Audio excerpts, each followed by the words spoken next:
Is moving to St. Petersburg on your radar? Well, with access to some of the nation's best beaches, plenty of sunshine to go around, and some really amazing local craft breweries, I can't blame you. But like any place, St. Pete has its quirks. So today we're going to talk about the pros and cons of living in St. Petersburg. And the last one could possibly be a deal breaker.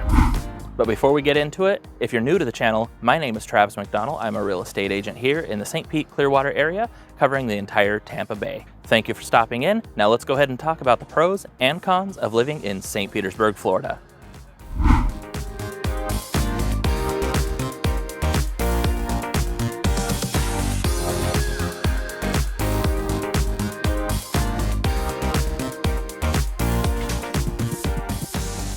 We'll start off with the pros. The first pro of living in St. Petersburg, Florida is plenty of historical charm.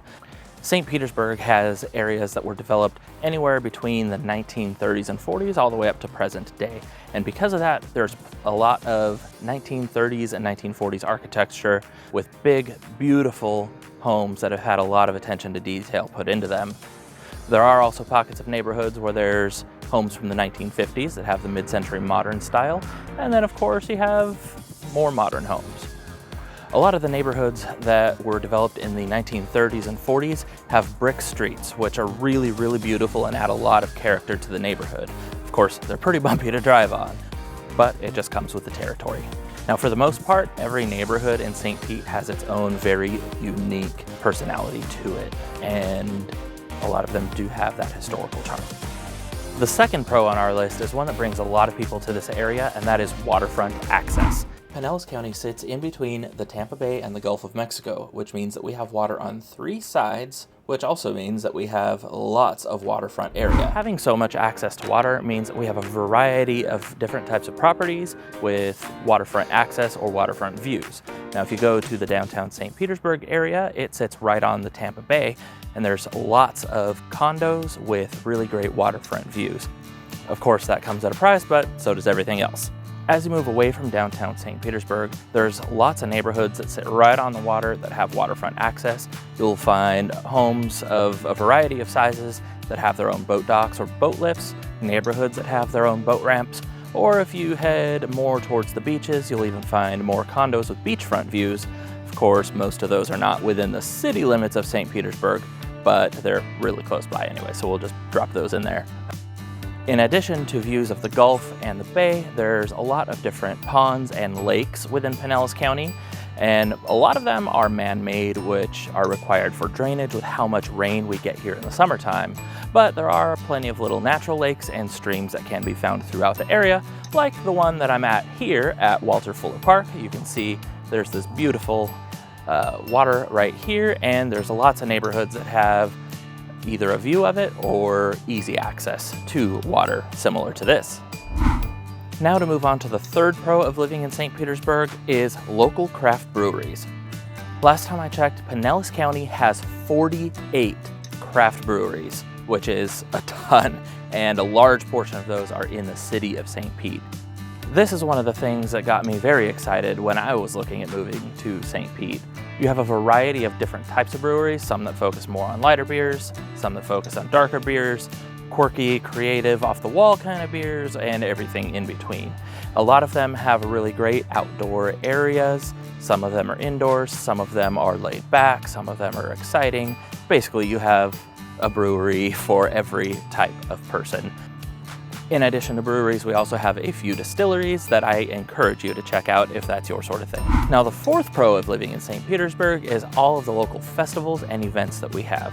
Most of them are concentrated around the nicer months, as I call them, to live in Florida, which in my opinion is about October through May.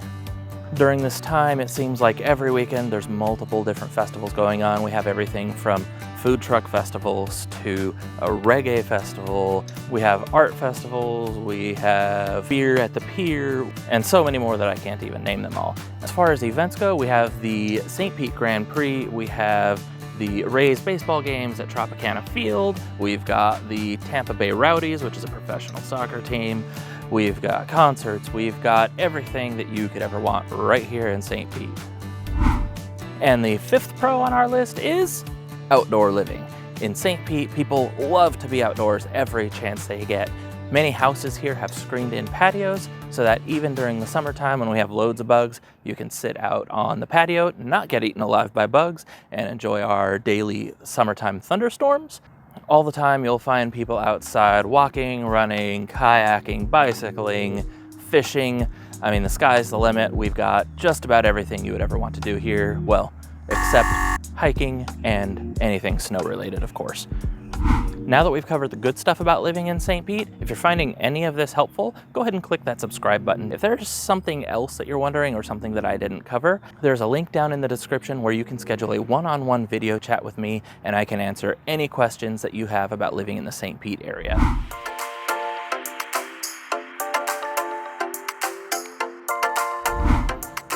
Now let's move on to the not so pretty stuff about living in St. Petersburg.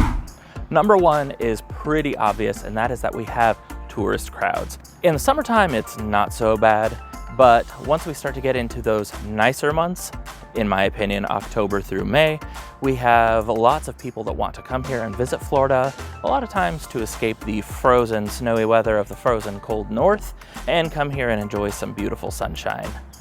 How you know it's fall in most places is when the leaves start to change colors, but here in Florida, you know it's fall when the license plates start to change colors. This means that during those months, there's a lot more people here in Florida, so everything's gonna be a lot more busier. Everything from driving, grocery shopping, entertainment, the beaches, pretty much anywhere you go, there's gonna be more people, and a lot of people do start to get really frustrated on the roadways, but then again, Florida's not really known for having the most patient drivers anyways. And really, it's just something that comes with the territory. Now, even though some people can get annoyed by the snowbirds, here in Florida, we really do love our snowbirds. They are part of what makes Florida so special. Now, our second con of living in St. Petersburg is the public transportation. Now here, pretty much the extent of our public transportation is a bus system, which is mediocre at best. They did recently open up an express bus route called the Sunrunner, which runs between downtown St. Petersburg and the beaches. It's pretty fast, it's low cost, and it has a limited number of stops so that you can get people to and from those locations quickly. Aside from that, we have your standard city buses, which from what I hear is not really the greatest system. Now that really is about the extent of our public transportation system. There is one thing that we do have seasonally, which is the Cross Bay Ferry, which is a pedestrian ferry that runs between downtown St. Petersburg and downtown Tampa. That is seasonal, it runs during the nicer months, although recently they have been trying to make that a more permanent service. Now, nothing has been decided just yet, but it is something that has been in the works for quite a while. Aside from that, we really don't have any sort of a public transportation system. Now, myself, I have always lived in areas that have never had great public transportation systems, so it doesn't really feel like I'm missing anything. But I know some people coming from places in Northeast or some bigger cities that have really good transportation might find that surprising, a little off-putting, or even disappointing. But what do you think? Is public transportation something that's really important to you, or are you more like me where if they have it, great, but if not, whatever? Let me know down in the comments section. Now, the third con on our list is rising living costs. This is something that's happening across the country right now, but it is having quite the impact here in Tampa Bay. Of course, over the last couple years, the prices for housing has absolutely skyrocketed. And on top of that, we're having basically an insurance crisis where a lot of homeowners insurance companies are leaving the state of Florida due to expenses. And also auto insurance rates have gone through the roof as well. Even when I moved here 5 years ago from Boise, Idaho, I had sticker shock from the auto insurance prices, and it has only gotten worse since then.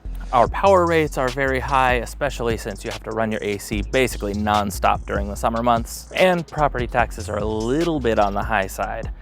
However, what does help the cost of living is the fact that the state of Florida does not have an income tax. Our gas prices generally run pretty close to the national average, so it's not the lowest, but it's also not the highest.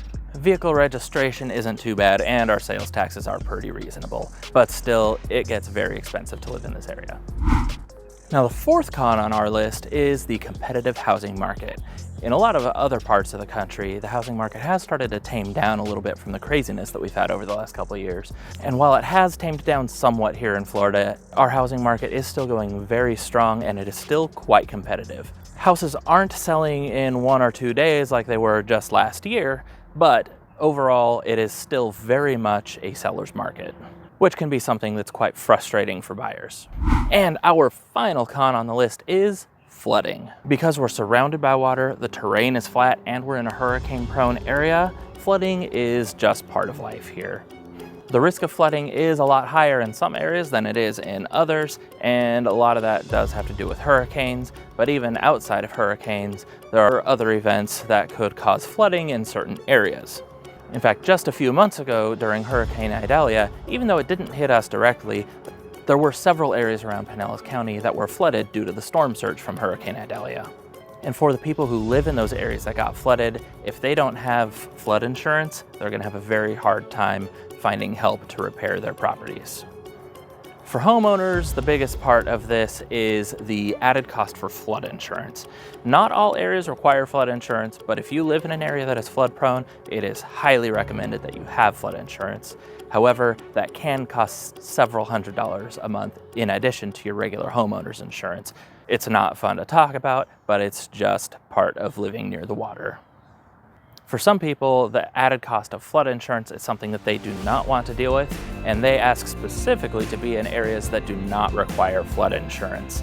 Not everywhere in St. Pete requires flood insurance. There is an area right in the middle of St. Petersburg that generally doesn't require flood insurance. But for the most part, if you do live in a flood-prone area, it is highly, highly recommended that you get flood insurance. Now, what are your thoughts on living in a flood-prone area? Is it something that you would be willing to do so that you could be near the water? Or is it something that you just wouldn't want to deal with and you want to be out of those areas? Let me know down in the comments. I'm really curious to know what your thoughts are on this. If you're thinking about moving to the St. Pete, Clearwater, or Tampa areas, I want to help you find the right place to live. So go ahead and schedule a one-on-one video consult with me by clicking the link down in the description. Anyways, I hope you found the information in this video helpful. Thank you for watching, and catch you on the next one.